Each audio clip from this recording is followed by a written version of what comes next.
Yo, what's up, my people? We are back. Dinner and a movie. Let's get it. It's been a hiatus, and you know what? We want to get back to you guys on a controversial movie. All right, now there was a lot of hype.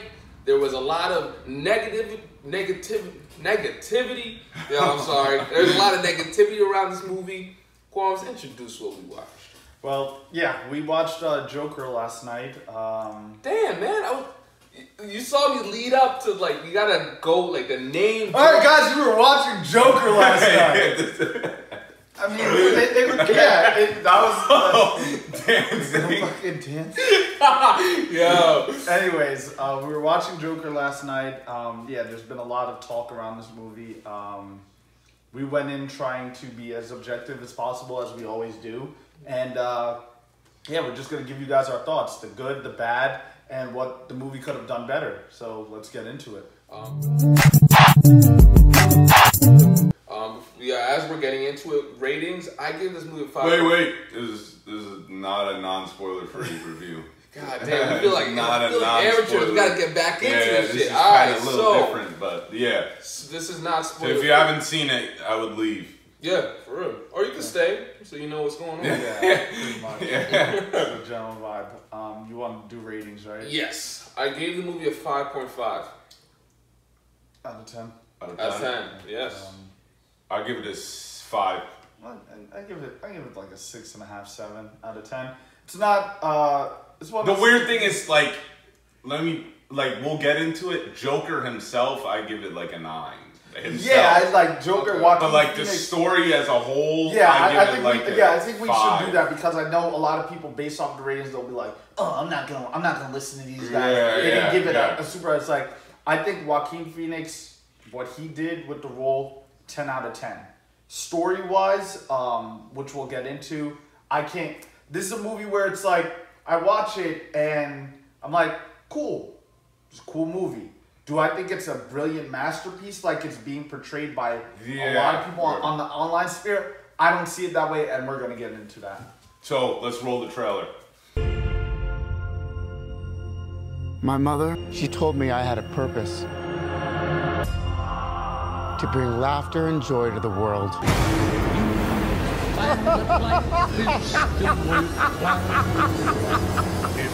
What's so funny? Gotham has lost its way. What kind of coward would do something that cold-blooded? Someone who hides behind a mask. I used to think that my life was a tragedy. Now I realize it's a comedy.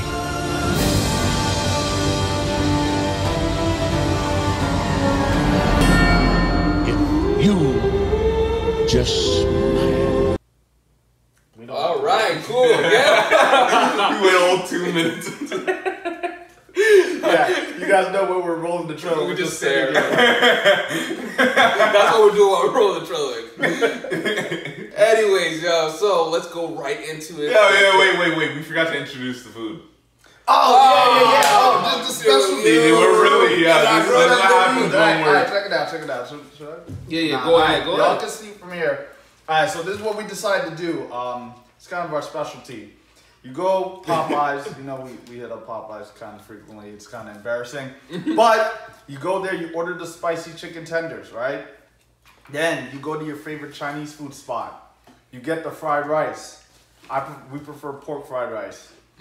I don't know if some of y'all would be like, I don't eat swine. Like that. Yeah. You could get Eat your veggie you could get it without it. Yeah, veggie fried rice. You take the Popeyes, the chicken tenders, you chop it up. Then you add it to the fried rice. If you a duck sauce person, you throw some duck sauce in that bad boy. Soy sauce, you throw some soy sauce in there. Put them all together. Bruh, best meal ever. I swear by it. So the author who put us on was my girlfriend. She's gonna kill me seeing this episode, and I didn't shout her out. She put me on this, and then we got into it ever since. That's, remember that. You might not remember, but that's how we got started with I don't know. We gotta have to contest that. I don't know the history of that. But. Shit, anyways, it's mad good, boy. We're about to dig in and talk a little bit more about this movie. Cool. All right. So the good. So we had touched upon it like a little bit earlier before the trailer. We had announced that Joaquin Phoenix's Joker was really good. He has this laugh that ends up being like a more of a psychological mental illness. It's a tic that he has. When he's in uncomfortable situations, he ends up laughing, and he can't control it. When I was watching it in the trailer, I thought it was a little corny, but definitely throughout the movie, I felt for his character, and that depth of adding that really made his Joker really good. I liked his transformation. How it wasn't just like, it was a jump. I like how they took their time developing his character and you getting to know and feel for his character. They took a lot of time, which I like. They didn't focus on that other stuff, which is kind of a good thing and a bad thing, because we'll get into it later. Obviously, it kind of hurt them not getting into the other stuff like the city and what was going on around it. To the depth that they did with Arthur Fleck's character. Watching the movie, being from Jersey, we're originally from Jersey. It was one of the things about Gotham that they did really well. I know we discussed, you were saying when we were talking about it earlier, if Gotham felt like a real character. I think that's debatable, but I think the grittiness of Gotham was ever so apparent. Like when he's walking into his apartment building, I'm like, I've been in apartment buildings just like that. Seeing the trash on the street and the way that the alleyways are set up, it's like, even to the train, it's like, I felt like I've seen all of this before. It was one of those things where I felt like, damn, this place is really grimy. Yeah. It was really grimy. So I think it really added to the atmosphere of who Arthur already was and then who he became. It was an organic growth between how effed up the place was and then his life circumstances. Those are my good points. I can't praise Joaquin Phoenix enough. I got one more. Yeah, I got one more too. Go ahead. Hopefully it's not the same one. You go, because I'm showing right now. All right. So one of the points that they hit on was the mental illness. One of the things that becomes a real good question, and they brought it to the movie, was that if you take out the opportunity, you cut the funds for these services that provide help or believe they're providing help for the mentally ill, and you basically sever their ties to medication, what do you expect is going to happen when those medications are in place to help balance what's going on in their mind, mentally, physiologically? And that was one thing that happened with Arthur in the movie, and I was just kind of like, damn, this movie actually brought up something I had never thought about. And they were able to show what the manifestation of something like that, if that occurs, what ends up happening to someone. So I think that was really good. Yeah, I liked how, this is something small, I liked how the tone of the movie stayed the same. It didn't just go to like something like totally different. And another small thing, I did like the score for the movie. I liked the soundtrack for the movie. Except for when he was dancing on the stairs. I was like, that's a little bit too upbeat. But that's just me being picky. But like everything else I loved the especially the ending with that like the sun coming out. Like I really liked that. The circumstances of what happened to Arthur could happen to anybody. Yeah, it wasn't unrealistic. Whereas this thing, like, you know, when we talk about previous iteration of Jokers, like he fell into a vat of chemicals and he came out and his skin's like perma white. It's like what built this Joker was just a series of unfortunate events, and I like that. It was one of the things that the story really just emphasized was like you're just basically a few bad events from basically flipping, and that kind of reminded me of The Dark Knight with Harvey Dent's character. Harvey Dent, he was a good guy. He was really just trying to clean up the city, and then Joker comes and really puts him through the ringer, and that's how he becomes Two-Face in that film. You know, it's just a series of bad things that happen in a short time frame that just makes you kind of snap. But in Arthur's case, those were significant to him, especially, you know, finding out what his mother did. Basically that he never needed the meds in the first place because he was jacked up from the get-go. So I was like, I really liked how they made a true effort to be like, this could be anybody. Joker could be you or me if we have bad circumstances that happen in succession. So All right, we need to get to the bad because right now this movie's looking like a 10.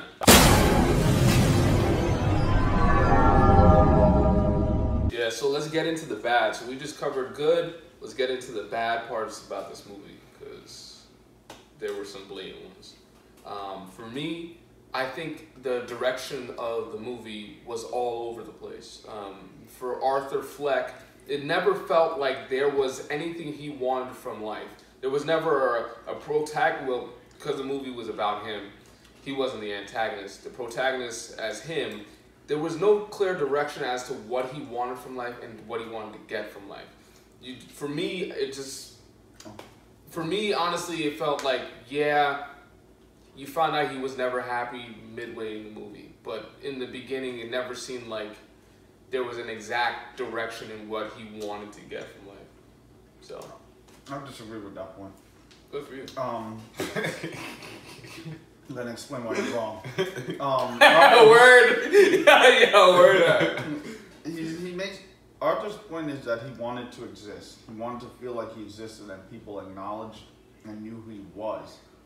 And that's why the whole Joker persona is what actually allows him to feel that way, especially after he kills the Wall Street guys and then people start wearing the Joker mask. That's his, he's like, it's kind of like his, what do you say, like Samuel L's moment in Unbreakable, where he's like, now that we know that who you are, I know who I am. Because the Joker exists now, to him, now he knows his purpose in life. I forget where he was, but he heard the song on the radio and it said, the name in the song was Carnival. And he was like, that was my name when he used to dress up as a clown. He's like, that is life telling me that I'm on the right path. So it's like he took this coincidence and kind of used it as his motivation to continue doing what he was doing. Life is a comedy, and he's like, now that people know that I exist, he felt like people are actually seeing him, but they're seeing him through the Joker persona. But I mean, there really was no difference between the two. It was just, it just needed to be released. So, Damn, you're wrong. Damn, yeah, all right. My bad is them not developing Gotham. Okay. It was like, I get it. They wanted to make it split. What I said, I feel like it's a good explanation for this. It's just a story that coincidentally had, you were in Gotham, there's a dude named Thomas Wayne, Bruce Wayne, just coincidentally. It's not the characters that we know. So just don't take it like that. It could have been anyone. Yeah. So it was a good idea for them to do that, but at the same time, it was kind of, we were put right in the middle of things, but there was no, I felt like there was no build up to what was going on in the city, and there's really no explanation of what was going on in the city, why it got that way, what happened to the funding. They try to explain it all in a weird way, like they do it with interviews, with TV interviews and the radio in the background, but I'm like, I don't think it's an effective means of storytelling the way that they wanted it to be. Yeah, go ahead with your point. Yeah, that's what I was saying, because I was like, I'm like, it was like some of the, like, especially the anti-rich versus the anti-poor. Yeah. Like, I mean, the Same people. same people. But yeah, like the poor versus the rich, it was just like, obviously, I wanted to see how other people were getting affected, not just the mental ill people. You know what I mean? Like, who's getting affected? Like the poor middle class, obviously. But, well, the poor, obviously, but what about the middle class? Yeah. And like, what was the rich doing? Like, I wish they showed some of the mob. What was the mob doing during that? Like, what was like really what was really crumbling the city? Because, like I said, it just coincidentally had Thomas Wayne because there's no Wayne Enterprise. A lot of things coincided, but it was only for fans to be like, oh, this is grounded in Batman's world, but it's not. Really not. Yeah, it's really. They didn't cover all of their bases. Yeah, that's good that you guys mentioned that because that's going to go into my points of the bad. I felt like I was watching two different films mashed into one. I think the film is superior when it focuses on Arthur Fleck's character and him being Joker. I think the film suffers with its socio-political messaging because a lot of it is happening quote unquote off screen. I get that they're mentioning it in the background, but you're more when they're doing it. They're mentioning it in the background when you're focused on Arthur. Joker. Joker turning into Joker. It's hard exactly. to... It's hard to balance the two, and it's like you said, you're only showing one mentally ill patient. Other people that's in the periphery that's suffering as well. There was no scene that really indicated why everybody decided to take on this Joker persona as the point of a revolution, and you undermine that when Joker, which we all know, he doesn't have a philosophy, but this whole protest and presentation of the protest is strictly by accident. And Joker has no affiliation with it whatsoever. He even says it. He's like, I don't believe in this shit. Yeah. I don't care about it. And there's no point in the movie where any of the other characters realize that he has no connection with it. So it's like the point of it isn't as poignant to me because it's like all of this is just accidental. When he says life is a comedy, obviously it's to indicate there's no rhyme or reason to why any of these things happen. And maybe that's the point. Last act or third act of the movie where you find out that this dude might be Bruce Wayne's brother. I'm like, whoa! You know, you don't find out that the mother's delusional until after. I got something to say about that. Like the twist, the good. Sorry, my bad. But the twist in the movies, the twist in the movie. Usually when there's a twist, there's build up to it. These twists were just boom. There's a twist. Yeah, they threw it. They just threw it right at you. So it's like you didn't really go like, yo, oh my god. Like it wasn't. It was just like, oh, he got beat up. It's like okay, oh, Zazie Beetz' character didn't exist. But like you knew there's a lot of like I guess that was a good twist because there was a build up to it. But I knew she didn't exist when. Yeah. There's a lot of signs when she just started kissing. I was like, and I agree. What? I agree. I want to just jump in on that point because now that you say it out loud, it makes me really realize what happened. It's just like there is no build up to these things. In this movie, things just happen. Nothing really stays with you, especially until the end when it's the real third act when he embraces his Joker persona. But all the things that happened before and then, you're just like, yeah, I kind of remember that.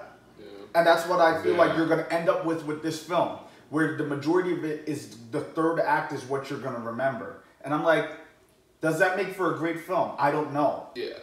It's like you're trying to remember the most, like, the moments that, and obviously right when he shoots Murray is when I think the pinnacle of high moments that they, you know, because you understood as a person, you know, because he's always like, why doesn't anyone ever sit and try to think about being in someone else's shoes? And I'm like, this is so timely. This is, you know, ephemeral. This goes beyond just the movie, and it will last for the test of time because no one does. And it's like, all right, the mental health thing, that was great. But it's just like, you guys, you know, it takes so long to get to those moments, which for me, I feel like the movie was sort of boring. And for me, watching it, and I was trying not to fall asleep, because there were a lot of like moments where you're just watching him in his day-to-day life. You're like, oh man. I mean, if you look at the guy, it's not like you don't understand why. You just know people are dickheads, but you understand why they went after him. I mean, he looks like a creep, and then people are just prejudiced. They're freaking weak-minded, so obviously they're gonna attack him. So you kind of knew it was like predictable in the sense that you knew what was gonna happen. It was just keep getting worse and worse until he had enough. And I feel like I've seen a lot of movies doing just that. We had this discussion privately. I feel like everybody that he offed kind deserved it. They didn't deserve death. You said they didn't deserve that. They didn't deserve death, man. Yeah, they deserve something. They deserve what they got it on him. The hell yeah. Yo, he deserved a pummeling, but not death. Well, this is why I'm Batman. Bro. Whatever, bro. This is why you're robbing. You're gonna get copied by the Joker and beat the fuck out. It's not the classic Joker. So please don't, because we were talking in the car. I don't want to get too far off. Yeah. But we were talking about comparing Heath Ledger and Joaquin Phoenix. Just don't. You're gonna really waste your time. There's two different types of Jokers. They both did a phenomenal job. If you want classic, then Dark Knight. If you want classic Joker, that's the Dark Knight. If you want something different, then that's this one. All right, so let's get into the fix. All right, so let's get into the fix. Can I get back in the frame? You got 2 seconds, bro. God damn, man. My bad. So my boy Kwame's back. You know, he's back in his fucking seat. You know what I mean? So let's get started. So the fix. How can we make this movie better than what it is right now? Potentially, in our opinions, because you know how some people could misconstrue that. These are just our opinions, guys, so don't attack us. This is what we think. You need to write this down. I said what I said. But like I said, I think they needed to establish Gotham a little bit more, like because this is their version of Gotham, their different version of Gotham, so they needed to establish a little bit more of that. Do you know how long this movie clocked in it? It's 2 hours and 2 minutes, they said. I think they had more than enough time. I think they should have excluded Bruce altogether and worried more about... And Zazie Beetz. Yeah, Zazie Beetz. Just exclude them and focus more on... If you're going to like twist like him being Bruce's half-brother, you didn't need to go to Bruce to... You could have talked to Thomas Wayne about that. I think that was just their way of doing an Easter egg, kind of like showing that there is Bruce and a Alfred. connection. Yeah. They're trying to build that connection between the two, that he birthed Bruce, not directly. I mean, he birthed Batman, just not directly. Directly. It was more indirect, and then... They could have still shown him at the end, that last scene at the end, without having him at the... That's very true. You could have... I think it was fan service. That's why they shouldn't have made him... But the Easter eggs... Alfred get bodied like that. Dude, that shit was embarrassing. That was embarrassing, bro. Not even just Arthur. It was the dude that handed him the files. I'm like, yo, my man's like $110. Yeah. And he's out here just grabbing shit. Like, come on, man. Come on, don't do He scared him. Huh? He scared Oh, yeah, because he kicked the... Or, nah, he headbutted the cage. Yeah, my man. What the hell? Alright, but anyways. But yeah, I think they could have eliminated the Bruce Wayne scene in the beginning and the Zazie Beetz scene to add more to either Arthur's character or Gotham. That's what they could have done more of. That's just me. And me. We teamed up together. Alright, yeah. You on your own. Oh, that's fine. Ever since this movie was coming out, I had issue with the comments that the creators made in terms of this film. And it's one of those things where I like to look at things from... I speak up a little bit. I like to look at things from both perspectives. As a person that is a big fan of superheroes, from the comics world of things, and then looking at it from the general audience perspective. And I walked out of this movie being like, okay, that's cool. There's another Joker, but this Joker's different from the other ones. But I'm like, it's still not the Joker we all know. And I get it. It's a one and done movie. There's no plans to create a sequel. But I'm like, all right. So on the one hand, you're like, this has nothing to do with Batman, right? There's no real, you don't need to make a Joker, because Joker's origins, it's not a known thing. And you're like, well, then it doesn't have to deal with Batman. We don't have to make it connect to Batman in any sense. You say that, but then you go out of your way to create this connection with Bruce and the Joker in the film. And then show how the Joker indirectly led to Bruce's parents being murdered. So now, you created that correlation.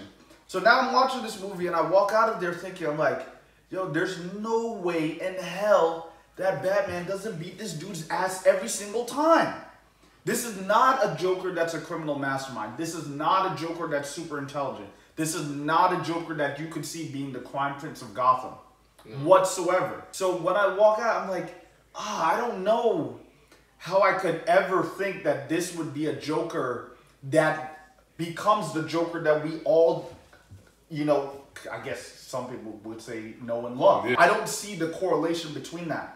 So I would have done a better job of making that connection, because then you wouldn't be walking out. Dive deeper into that? Like, what do you do? Instead of, I don't want you to walk out of here thinking, oh, this is a Joker, not this is the Joker. Yeah. There's a very different thing between the two, because it's like, on one hand, like we said, okay, anybody could be this guy. Then there's the other hand where it's just like, the Joker is Batman's most formidable foe. So not anybody could be him. It's not just going to be one bad day that transforms. And Joker's literally the most famous villain. Yes, he's the most famous comic book, like... Yeah, he transcends the comic books. Joker is that dude when it comes to discussing Batman. You can't talk about Batman without the Joker. The same way you can't talk about Joker without Batman. You know where this is supposed to end up, and I don't see any glimpse of that. And you leave it so much up to the audience to be like, well, maybe in 10 years he could become that guy. He'll be 50. Maybe. It's like 50. Because you set the seeds for him to become the Joker, like Joker phase 1, but where's the seeds for him to become the ultimate version of who he's supposed to be? That is a huge jarring point, and I think the seeds of that should have been laid better. We should have seen, you know, not only him obsessing about how he's gonna present himself in front of Murray, but it's to a degree, it's like maybe this guy was, when he saw crime or when he saw things that were happening in Gotham, this is how you build up Gotham. Like, I was really surprised there were no rape scenes or like brutal murders happening around Gotham outside of what Arthur did, because then you could have an opportunity for him to, for somebody that is so perceptive to be like, let me think about why somebody would do that. Let me think about how they would get away with it. The movie really dropped the ball here. He's talking to the social worker. He's like, you don't fucking listen. All I have is negative thoughts. Tell me what those negative thoughts are. That way you get to see, it's like, okay, it's not just he's avenging himself for being wronged by people. There's something legit wrong with him, because even by the end, I'm just like, Arthur's a good guy. He just went a little crazy. Opposed to him being like, yo, this dude is crazy. He's demented. That kind of thing. You have moments in the movie that can delve further into Arthur becoming the Joker we all expect. But the movie refuses. Yeah, because like, all right, even though he said don't compare, one thing I did like in Dark Knight was how he kept lying about the story of how he got the scars. It's like you can never really trust him. You always knew something, like he was always up to something, because he was always lying. Like he never told the truth about anything. And this is one of those movies where I understand timing was the savior for this Joker. Because I'm telling you, if you were trying to do the Dark Knight Joker with this Joaquin Phoenix, he would not have survived any of his attacks after he did them. I mean, this dude is just, it's so ridiculous how the cops can't capture him. He's ducking them by just not avoiding their calls. I mean, this dude is just running off, committing crimes, and running. That's all this dude did. It was run. It was no like secret way of leaving. Cameras in the 1980s. Exactly. 70s, I think. It was. Jesus, it's even worse. I mean, like there was like nothing advanced. So it's like if you were to try to place this Joker somewhere else, he can't exist. In modern day, he just wouldn't work. And that's my biggest issue. It's like, how does this dude would be captured every single time? Exactly. So that's what I would try to avoid that timeliness by showing that this dude is methodical and smart, and he knows how to figure out ways out of things. You know, if that was, instead of like, I get it, he wanted to be a stand-up comedian, but maybe if you focus strongly on just, this guy's just a weasel. Like, he's just trying to get out of anything. That was his personality. He tries to get out of things. Maybe that would make it more sense that why he is able to escape Batman all the time. He just has the mindset of trying to, like, he does bad things, he escapes. He always escapes. No matter what, because that's what happens with Batman. No matter what Batman does, he puts him in Arkham. He keeps coming out. Like, dude, focus on that part of Joker. Not trying to be a comedian. And he's very, and the thing is, he's very tactical. Yeah. He's very long-term. He could have just been funny as hell in the whole movie. It could have been a rated R movie about a psychotic dude who's actually funny. Like, you have I don't give a damn. Give the guy the Deadpool writers Joker and let him be funny as well. No, they're not really that funny. But nonetheless, you know, you make a really funny killer that escapes. That you're closer to making a joke, a proper Joker, than the classic Joker that way.